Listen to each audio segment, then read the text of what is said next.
ടടാ! നമുക്കിന്ന് plum jam ഉണ്ടാക്കാം. Plum jam എന്ന് പറയുമ്പോൾ എന്താ ഓർമ്മ വരാ? എനിക്ക് പ്രത്യേകിച്ചൊന്നും ഓർമ്മ വരുന്നില്ല. എന്തായാലും ആദ്യം പ്ലം ജാമിന് പ്ലം വേണം. അതിങ്ങനെ നന്നായി സ്ക്വീസ് ചെയ്ത് അതിൻ്റെ ചാറൊക്കെ ഇങ്ങനെ പുറത്തേക്കൊക്കെ വരുന്ന രീതിയിൽ നന്നായി സ്ക്വീസ് ചെയ്യുക. വലിയ വലിയ പീസസൊക്കെ ഉണ്ടെങ്കിൽ അതും ഒന്ന് എന്താ പറയുക സ്ക്വീസ് ചെയ്ത് ഇങ്ങനെ ഇടാം.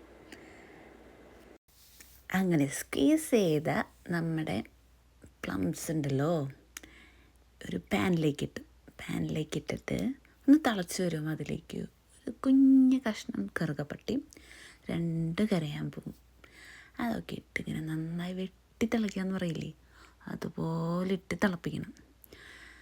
അതിൻ്റെ ഒക്കെ ഇങ്ങനെ വെള്ളമൊക്കെ ഇങ്ങനെ വെറ്റി അതൊരു ഞാൻ ലാസ്റ്റ് അതിൻ്റെ വീഡിയോ ഇട്ടിട്ടുണ്ട്, കാണിച്ചു തരാൻ. വെയിറ്റ് ചെയ്യണേ, അവിടം വരെ എത്തണം. അപ്പം അതിൻ്റെ ഇടയിൽ ഒരു ഇൻഗ്രീഡിയൻറ്റും കൂടി ഉണ്ട്. എന്താണെന്ന് ഞാൻ വഴിയെ പറയാം. അപ്പം ഇതിങ്ങനെ വെട്ടിത്തിളയ്ക്കണം. ഇതിപ്പം ഞാൻ ഫാസ്റ്റായിട്ടിട്ട് അതാ വന്നു നമ്മുടെ ഷുഗറായിരുന്നു അതിൻ്റെ ഇടയിലിട്ടുണ്ട് 1 and only ഇൻഗ്രീഡിയൻറ്റ്. നമുക്ക് കറുകപ്പട്ടയും കരയാമ്പൂവും ഒക്കെ വേണമെങ്കിൽ ഇട്ടാൽ മതി കേട്ടോ. മെയിനായിട്ട് ഷുഗറ് വേണ്ട, കാരണം പ്ലം മാത്രമായിട്ട് ഉണ്ടാക്കാനും പറ്റും, പക്ഷെ ഭയങ്കര പുളിയാണ്. കാരണം ഞാൻ അതിൻ്റെ ഇതിട്ടുണ്ടായിരുന്നു, തൊലി ഇട്ടിട്ടുണ്ടായിരുന്നു.